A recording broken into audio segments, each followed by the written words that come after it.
하나님의 은혜가 여러분들 가운데 함께 하시기를 주님의 이름으로 축복합니다. 오늘 본문의 말씀에 보니까요, 그 후에라는 말이 있어요. 그 후에, 1절에 그 후에 무슨 얘기입니까? 앞에 다윗과 밧세바 사건이 있은 후에라는 말입니다.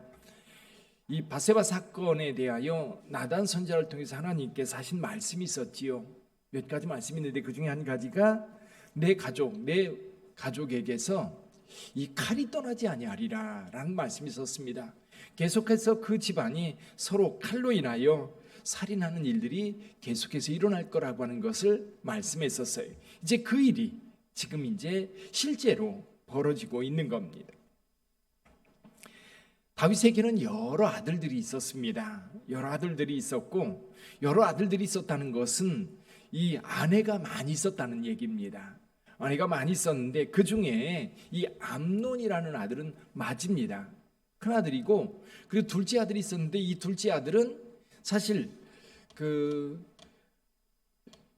저쪽 남쪽에서 이 유다 지역을 통치할 때 낳았던 아들로 이름만 기록되어 있고 전혀 나타나지 않아요.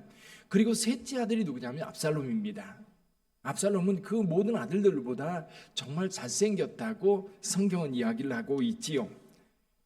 자, 암논이라고 하는 이 사람에게 이제 압살롬의 누이 동생이었던 다말이라고 하는 누이가 있었는데 그 누이 다말을 사모했던 겁니다. 근데 그가 처녀이므로 어떻게 할 수가 없는 거예요. 왜냐하면 처녀를 만약에 성폭행하면 돌로 쳐 죽이는 법이 있거든요. 만약에 들에 있을 때 만약에 이런 일이 벌어졌으면 남자만 돌로 쳐 죽이고 사람들이 있는 곳에서 이런 일이 벌어졌으면 둘 다 돌로 치라고 그렇게 율법에 말씀하고 있습니다. 그러니까 암논이 어떻게 하지를 못하는 거예요. 그래서 상사병이 났습니다. 근데 이런 일이 있을 때 그 욕망을 절제하지 못하니까 병이 되는 거거든요. 근데 이것을 교묘하게 이용하는 이 야비한 사람들이 있습니다. 여기도 보면 간교한 자라고 하는 요나답이라는 사람이 등장을 하는데, 요나답이 누구예요? 다윗의 형 시므아의 아들인데 다윗과는 사촌지간이지요. 근데 아마 왕궁에서 같이 있었던 것으로 보입니다. 이 요나답이 이 암논에게 하나의 계략을 이야기합니다. 성경에 기록된 대로 그 계략대로 이제 다말과 동침하게 되지요. 근데 동침한 걸로 끝나지 않고 내쫓습니다. 동침했으면, 처녀와 동침했으면 책임지면 돼요. 책임지면 되는데 책임지지를 않고 어떻게 해요? 다말을 내쫓습니다. 그러니까 다말이 한 얘기가 뭐냐면 지금 이 행위는 이전에 행한 것보다 더 악하다라고 하는 것이 그 얘기예요. 더군다나 동침하기 전에도 다말이 그런 얘기를 합니다. 아버지에게 얘기해라, 왕에게 얘기해라. 그러면 나를 당신과 결혼하게 시켜줄 거다. 이게 합당하게 다말은 이야기합니다. 그런데 암논은 그를 사랑해서 결혼하고 싶은 게 아니에요. 그러다 보니까 이런 악이 벌어지게 되는 겁니다. 자, 이 사건에 대해서 두 사람의 반응이 나옵니다. 하나는 압살롬의 반응. 압살롬은 누이에게 그렇게 말합니다. 지금은 잠잠하라, 조용히 있어라 얘기하고, 다윗은 어떻게 해요? 분노하지만 아무런 일도 처리하지 않아요. 여기에 이제 문제가 발생하기 시작하는 겁니다. 물론 암논이라고 하는 아들의 이 나쁜 행동도 문제가 되지만 여러분, 어떤 일이든지 잘 처리하면 돼요. 그렇죠? 잘 처리하면 되는데 문제는 지금 계속해서 다윗이 그것을 처리하지 못합니다. 나중에 압살롬이 반역을 했을 때도 마찬가지고 지금도 마찬가지예요. 만약에 암논이 다말을 욕보였다면 왕으로서 암논에게 다말하고 결혼하려고 하든지 아니면 암논에게 그에 상응하는 벌을 주든지 분명하게 했으면 이 집안의 이 비극이 아마 여기서 종결됐을 거예요. 그러니까 어떤 비극, 악한 일들이 있을 때 그 악은 그 자리에서 끊어야 되는데 지금 다윗이 그것을 못하고 있는 거예요. 결국 암논은 2년 후에 어느 정도 그 사건이 잊혀질 즈음에 암논을 불러내서 그 종들로 하여금 쳐 죽이는 사건이 벌어집니다. 암논은 죽었고요. 다른 사람들은, 다른 왕자들은 다 살아서 왕에게로 돌아가게 되지요. 근데 이 사건에 대해서 전말을 알고 있는 요나답이 왕에게 암논만 죽었을 것이라고 이야기를 쭉 합니다. 그리고 압살롬은 어디로 도망가요? 그슬 왕 달메에게로 도망갑니다. 근데 압살롬의 엄마가 바로 달메의 딸이었어요. 그러니까 거기로 도망가서 3년을 지내게 되지요. 자, 이 사건을 통해서 우리는 뭘 볼 수 있을까?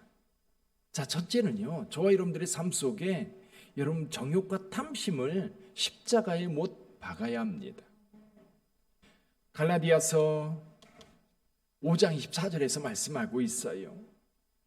그리스도 예수의 사람들은 육체와 함께 그 정욕과 탐심을 십자가에 못 박았느니라.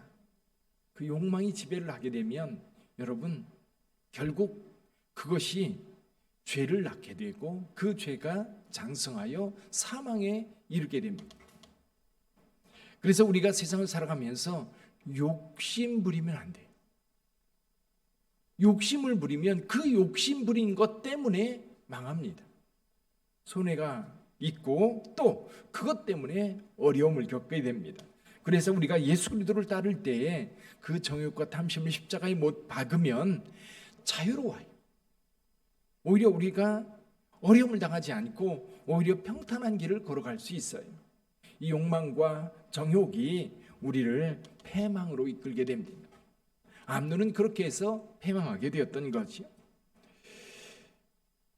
그리고 우리가 다윗 같은 경우 두 번째로 보면 이런 악의 고리가 있을 때에 저와 여러분들이 살다 보면요, 그런 일들이 종종 우리 주변에서 일어납니다.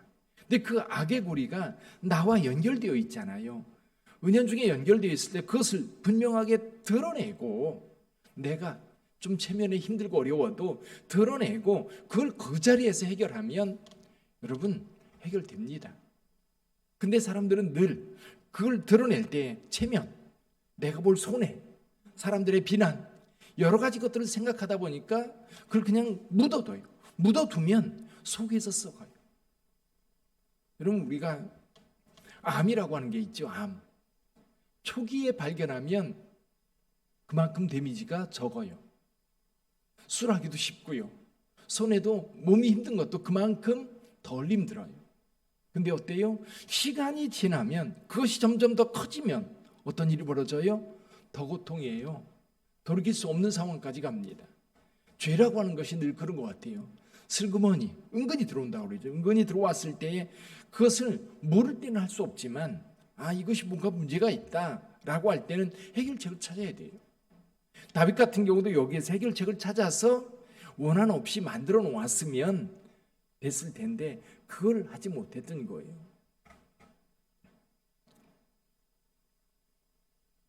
또 한 가지는요, 성도들이 이 죄가 우리 삶 속에 들어오지 못하도록 경건한 삶을 만들어 가야 합니다. 그래서 어떻게 하면 우리의 삶 속에 죄가 들어오지 않게 할 수 있을까? 그건 그런 것 같아요. 우리를 항상 하나님 앞에 세우는 겁니다. 그래서 우리가 흔히 쓰는 말이죠. 코람데오라는 말이 있어요. 코람데오. 무슨 뜻이냐면 하나님 앞에서라는 말이에요. 하나님 앞에서. 사람들이 모여있는 곳에서 범죄가 벌어지는 경우는 극히 드뭅니다. 정말 악하고 정말 무자비한 사람들 아니면 사람들이 보는 앞에서 악을 행하는 경우는 많지 않거든요. 그러니까 마찬가지로 저와 여러분들은 늘 하나님 앞에 있어야 돼요. 하나님 앞에. 언제나 하나님 앞에 있지요. 근데 문제는 뭐예요? 우리가 하나님 앞에 있다고 하는 의식이 필요해. 내가 하나님 앞에 있다. 오늘도 하나님 앞에 내가 버스를 탔을 때에도 내가 직장에 출근해서도 그리고 직장에 출근해서도 다른 사람들이 다 크리스찬인지는 몰라도 누구는 아세요? 우리 하나님은 알고 계신 거예요. 내가 하나님을 알고 있고 하나님께 나를 보고 계시고 나를 불꽃 같은 눈으로 지키고 있다는 사실을 늘 인정하면 우리의 행동 거지를 조심할 수 있어요. 또 한 가지는 어떻게 사느냐라고 하는 것. 제가 누누이 말씀하지만 하나님의 말씀이 있어야 돼요. 하나님의 말씀. 오늘도 이 말씀들을요, 여러분 곰곰이 생각해 보세요. 암논의 행동, 압살롬의 행동, 다말의 행동, 다윗의 행동, 여러분 분석할 필요가 있어요. 이 여기에 나오는 사람들의 이야기는요, 다른 이야기가 아니에요. 오늘 우리의 이야기예요. 옛날에 있었던 옛날 이야기가 아니라 이 성경에 기록된 내용들은 다윗의 사건이 3000년 전 이야기입니다. 근데요, 그들이 생각하고 그들이 행동하는 모든 모양들은요, 오늘 우리와 똑같아요. 그래서 성경이 기록된 겁니다. 그래서 성경을 읽고 성경에 있는 내용들을 묵상하면서 그들의 행동 패턴, 이것이 오늘 우리에게도 일어날 수 있고 우리에게도 늘 나타나는 일이라는 것을 배워야 돼요.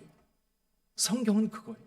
그래서 우리가 성경을 자세히 공부하고 자세히 읽고 그 말씀을 분별해서 그 말씀을 따라갈 때에 여러분, 죄가 우리 가까이 하지 못합니다. 또 한 가지 아주 중요한 게 있어요. 성도 간의 교제입니다. 그래서 이단에 속한 사람들은요, 자기네들끼리 아주 똘똘 뭉쳐요. 다른 사람들하고 접촉을 못하게 해요. 아예. 그러니까 거기에 잘못된 길에 빠져 있는 사람들, 거기서 무엇이 잘못되어 있는지 모르거든요. 근데 여러분, 하나님의 말씀을 바르게 배우고 그리고 하나님 앞에 코람대오하고 그리고 성도들과 진심을 어린 서로가 거룩한 성도들끼리 교제를 나누다 보면 경계가 돼요. 그리고 배워요. 그래서 주변 사람들이 누구냐에 따라서, 그래서 우리 그 옛말이 있지 않습니까? 친구 따라 어디 가요? 강남 가잖아요. 그렇지 않들. 그래서 구역 예배 중요하고요. 여러분, 기관 모임 중요합니다. 기관 식구들이 늘 연락하고 돌보고 혹시 쉽게 늘 교제하는 사람들이요, 그 사람이 어려움이 있는 거 가장 먼저 알아요. 그렇잖아요. 친한 사람들이 뭐가 문제가 있으면 뭔가 다르거든요. 야, 너 요즘에 뭐 걱정거리 있지? 누가 제일 먼저 알아요? 가까이 있는 사람들이 알아요. 그 친밀한 교제가 이루어져야 여러분 서로 고민도 이야기할 수 있고 서로 어려움을 이야기해서 같이 해결해 갈 수 있는 거예요. 성도 간의 교제는 정말 중요한 거예요. 그래서 여러분 사도신경을 외울 때도 성도의 교제를 이야기하는 겁니다. 성도의 교제. 그래서 여러분 사탄이 점점 더 강해질 거예요.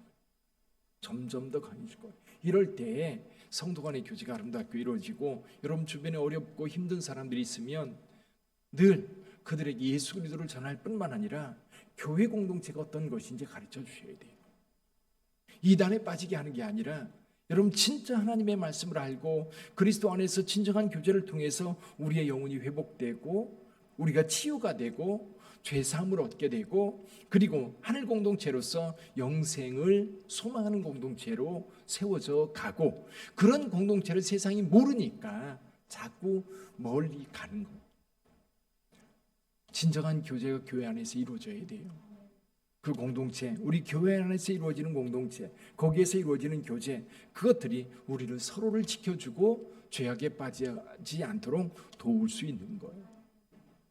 오늘 또 그 은혜 가운데 사시기를 주님의 이름으로 축복합니다. 기도하겠습니다.